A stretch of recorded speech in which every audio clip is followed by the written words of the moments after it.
Abarth 595 belongs to us. Yep, we went to an actual dealership and handed over actual money to get ourselves our own actual car. Now, I have to confess, I'm a bit of a sucker for these retro remakes of former favourites. It started off with the Beetle in 1997, of course, and then Mini in 2001, before Fiat decided to jump on the bandwagon with the updated 500 in 2007. But where did the Abarth name come from?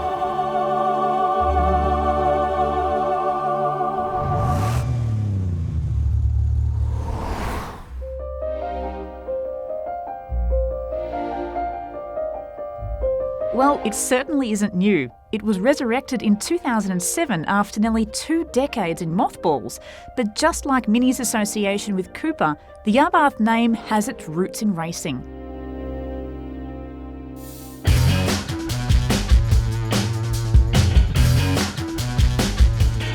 Alongside activities on the track, the Italian company also produced performance parts for the likes of Fiat, Lancia and Simca.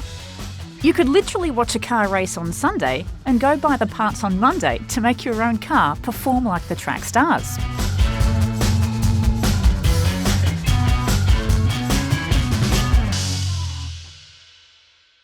Gaining notoriety on the track in the 1960s through its modified versions of the diminutive 500, Abarth was bought by Fiat in 1971 to become the Italian conglomerate's race department.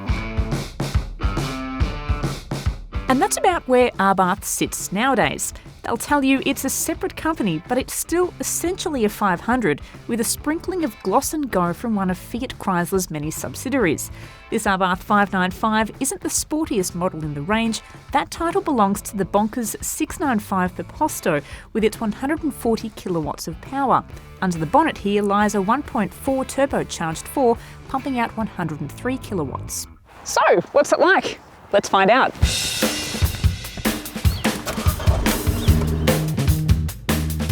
Even after nearly a decade on the road, it's still a car that can raise a smile. Those cute Italian curves help it stand out in a marketplace full of jelly mould copycats. But you buy an Abarth as much for the driving experience as the looks. Well, at least you used to.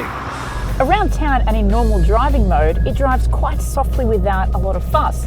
It is fun in this environment, but it does have its flaws, which I'll get to in a moment. Find yourself free of the urban sprawl, however, and the ability to wind that dial around in sport mode soon presents itself. You have to take my word for it, this thing is heaps of fun, with relatively quick throttle response and accurate turn-in, along with the snap and crackle of the exhaust, leaves you hanging for more. But let's be realistic. This is a city car, and the best you're going to get out of its undeniably well-sorted chassis in this environment is bombing into bends and swinging out of roundabouts, which leaves us having to consider the Italian ergonomics a bit more than you would really care to. The first thing you'll notice if you've never been in one of these before is the gear stick's position. It sits pretty high for the uninitiated, but it is perfectly placed for the more sporting driver like myself. But neither the giant steering wheel or the seating position are what you call sporting. I'm sitting so high up, it feels like I'm in a Volkswagen Combi. On top of that, the seat adjustment can be mistaken for the handbrake, the radio always defaults to the same station, the parcel shelf is a joke, the window switches are woefully placed, and you'll need the help of a 12-year-old to get your head round any of the other media settings. And don't get me started on the cup holders. Do not try anything other than a baby cappuccino in them, or else your carpet is likely to need a good wash. I could go on all day, but I better stop before I hurt this little cutie's feelings. It does have its quirks, but when it can do this, all is forgiven. Predictably, the car is pretty polarising, but what's it like up against the car that gave it its name? Well, I'd like to tell you, but genuine classic 595s are few on the ground here in Australia, so I've got the next best thing. This is a Fiat 500 with all the Abarth features the owner could get his hands on. Company founder Carlo Abarth would be very proud. This is actually a 695, different from its predecessor, the 595, because of this. Yes, that is an engine, and yes, the boot lid is permanently open. Why?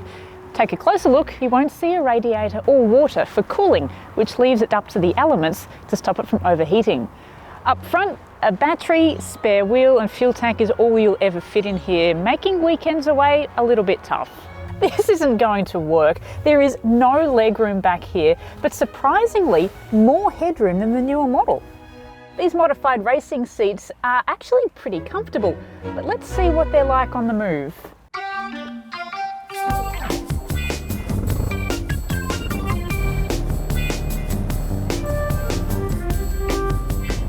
It's obviously much slower than its newer cousin. With 22 kilowatts of power, it can reach 100 kilometers per hour in an astounding 43 seconds. It may sound slow, but being only half the weight of its newer sibling, this little rascal has the perfect amount of power. And because it's a tiny 2.9 metres long and 1.3 metres wide, you wouldn't want to go any faster than 100 kilometres. The gearbox is a 4-speed with synchro mesh, and after around 10 minutes of driving, you can find your way around it pretty easily. But the clutch has to be flat to the floor though to avoid crunching. The newer 595 handles corners so much better than this. The tiny 12-inch wheels feel every single rut. Basically, you see a small bump on the road, you magnify it by 10 for this 47-year-old chassis. Things are very simple in here, with just one gauge and an added tachometer for when things get really serious. There's also no sign of a petrol gauge or radio.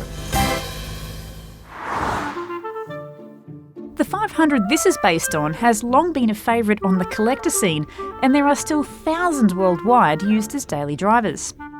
There's no doubt about it, this car turns heads everywhere it goes. It's an absolute hoot to drive.